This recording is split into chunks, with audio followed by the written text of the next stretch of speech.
Dans ce nouveau magazine, Veimiti, notre présentatrice motivée, a pris confiance en elle au point de relever un défi canyoning d'un autre genre, en tyrolienne, mais toujours avec le coach Arnaud Lucioni.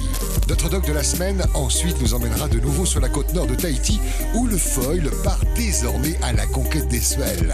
On ne se quitte pas sans retrouver notre séquence émotion, moisson toujours attendue des plus belles images du best du web. Bon ride à tous.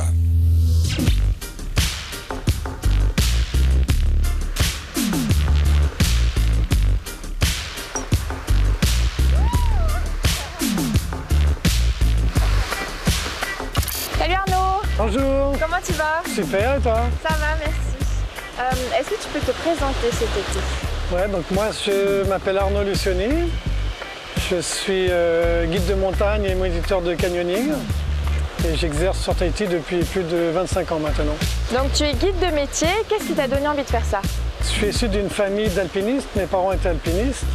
Et du coup j'ai toujours été dans ce milieu depuis que je suis tout petit. Est-ce que c'est une passion pour toi? Oui, c'est sûr qu'on ne peut pas faire ce métier si on n'est pas passionné. Et puis du coup, on fait découvrir notre passion à plein de gens. En faisant ce métier, on peut allier le côté découverte et effort.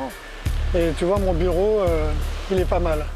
Quelles sont les différentes activités à pratiquer en montagne? En fait, il y a énormément de choses à faire. Le plus répandu, ça va être la randonnée pédestre. Après, on attaque des activités comme ce que l'on va faire aujourd'hui, qui sont plus techniques. Des activités de rappel, descente en rappel, des activités de tyrolienne et les sauts. Est-ce que tu peux nous parler un peu plus en détail de l'activité tyrolienne? C'est très fun. Tu vas glisser le long d'une corde tendue et puis au niveau sensation, c'est vraiment sympa. Et tu vas atterrir dans l'eau. Alors, quelles sont les consignes ou mesures de sécurité à prendre pour pratiquer cette discipline?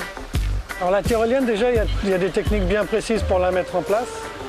Et ensuite, on va utiliser des harnais ou des baudriers qui vont être reliés à la corde avec des poulies.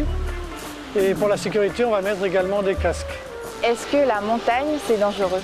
Il y a des novices qui vont en montagne et surtout en Polynésie, on a un gros souci au niveau de la sécurité, ce sont les crues. Donc la montée des eaux est très subite et il y a énormément d'accidents en fait à cause de cela.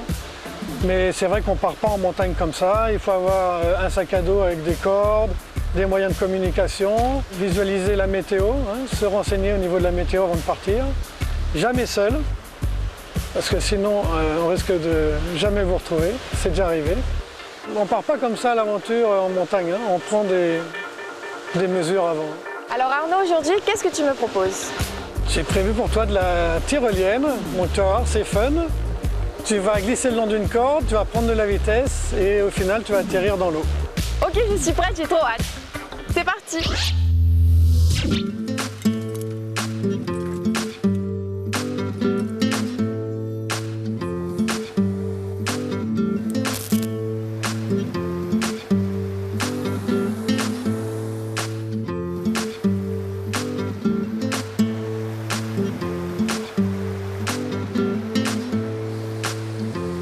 Donc il y a quelques consignes au niveau de la sécurité. Il ne faudra surtout pas mettre la main sur la corde du haut. Et on va te montrer, tu vas juste tenir la longe, celle-ci, avec les deux mains. Ok. Et à l'arrivée, tu vas soulever les jambes pour que ce soit les fesses En premier. en premier. Ok.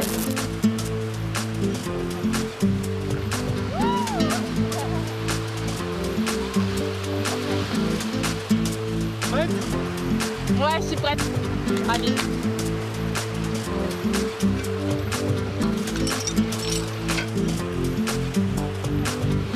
Oh là là.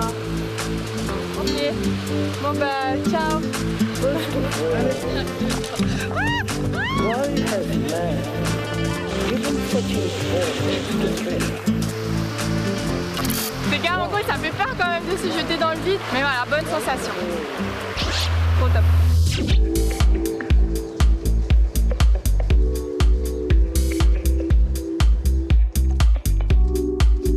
Cette semaine, on part sur la côte nord de l'île de Tahiti, où la saison des vagues a débuté pour le plus grand plaisir des surfeurs. Riche d'une multitude de spots qui permet à tous de s'éclater du pro au débutant, on peut affirmer que Tahiti est véritablement le paradis du surf. Reportage.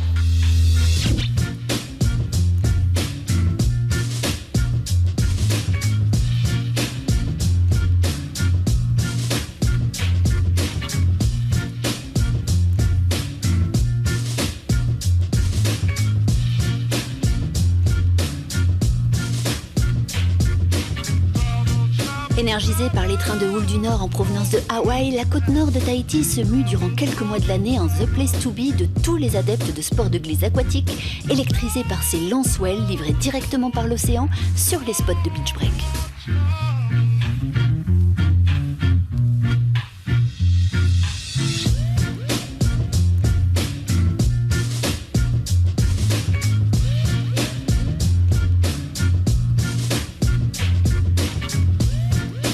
Source de plaisir extrêmement varié et sans cesse renouvelée, cette houle est attendue chaque année comme le Messie par des watermen de tout niveau de pratique.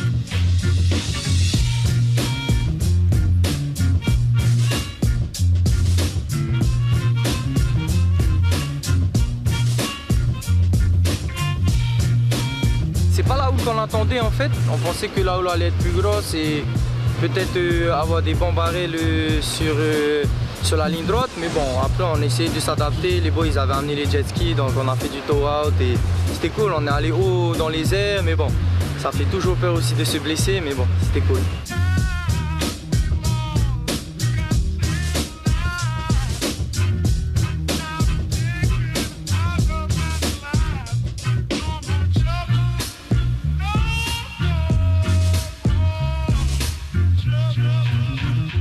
Les conditions ont baissé, mais bon, c'est joli quoi, ça s'est cliné là, les vagues sont cool.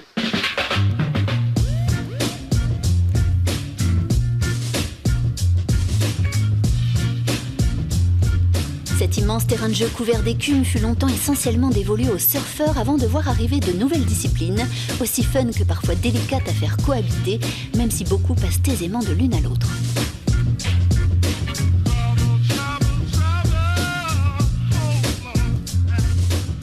On a vu déjà la houle qui avait touché Hawaï le week-end dernier et on s'est dit que ça allait forcément arriver ici et la veille on s'est appelé pour préparer une session et le plan en fait c'était d'aller chasser un peu les hauts fonds et puis enfin en foil et au final le matin on savait que ça allait pas vite arriver, du coup on s'est posé à la ligne droite de Papineau pour faire une petite session tow out, on va dire ça, c'est on te tire et on fait des airs.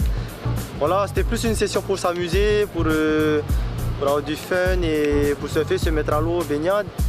Et ensuite, l'après-midi, c'était un peu plus sérieux, on s'est focalisé, on allait manger et tout. Et on a checké la houle, on était au bord, on était en train de regarder toute l'après-midi. On a fini par se mettre à l'eau l'après-midi pour enfin surfer les hauts fonds de la côte nord. Et ouais, c'est bien passé, c'était cool. Entre addicts du foil, on va dire ça.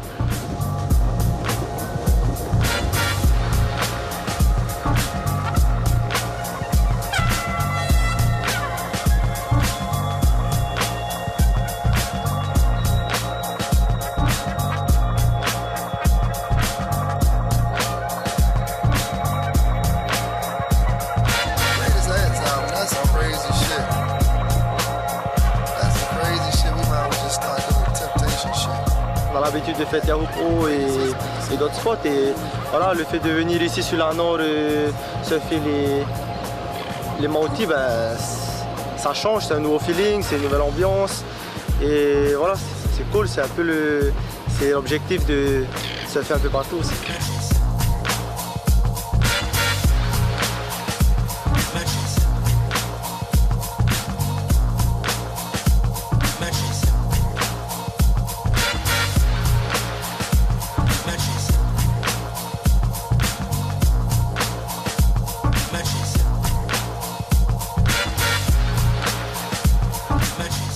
À Tahiti, les choses ont tendance à rester très cool, mais l'enthousiasme de certains et l'engouement massif pour des disciplines comme le foil, qui réclament davantage de maîtrise, créent une véritable surpopulation pas sans danger sur les spots et qui pourrait gâcher le plaisir si on y prend garde.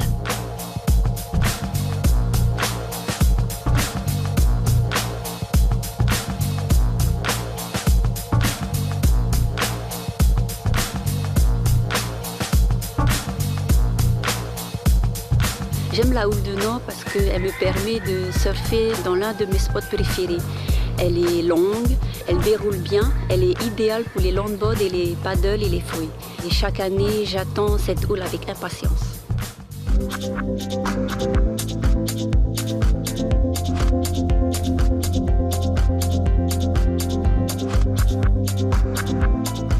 Surfer, notre Waikiki Beach de Tahiti, en référence au fameux spot pour débutants de Honolulu, garne sa vocation initiatique pour les talents prometteurs comme Tia, la fille du champion Gary Zebrowski.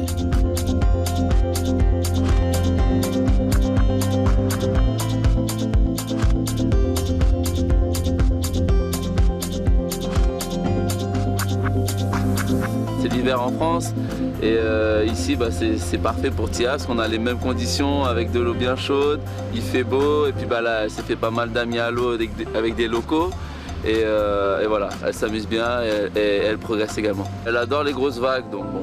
Après c'est vrai que c'est compliqué pour passer les barres etc. Mais après dans les Landes on est quand même habitué à ce genre de vagues où même la petite mousse te remue bien comme il faut. Donc elle, c'est toujours un plus de pouvoir surfer là-dedans avec des bonnes conditions.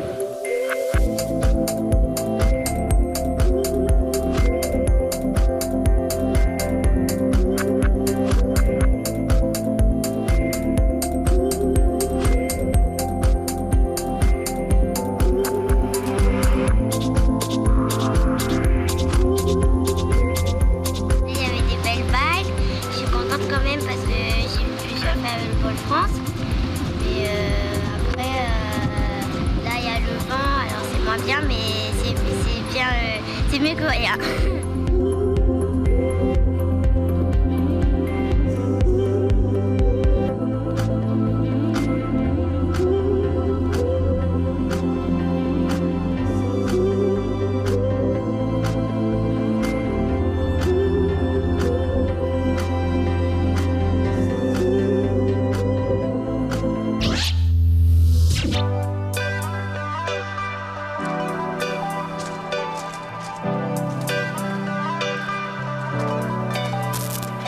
C'est parti pour le best du web.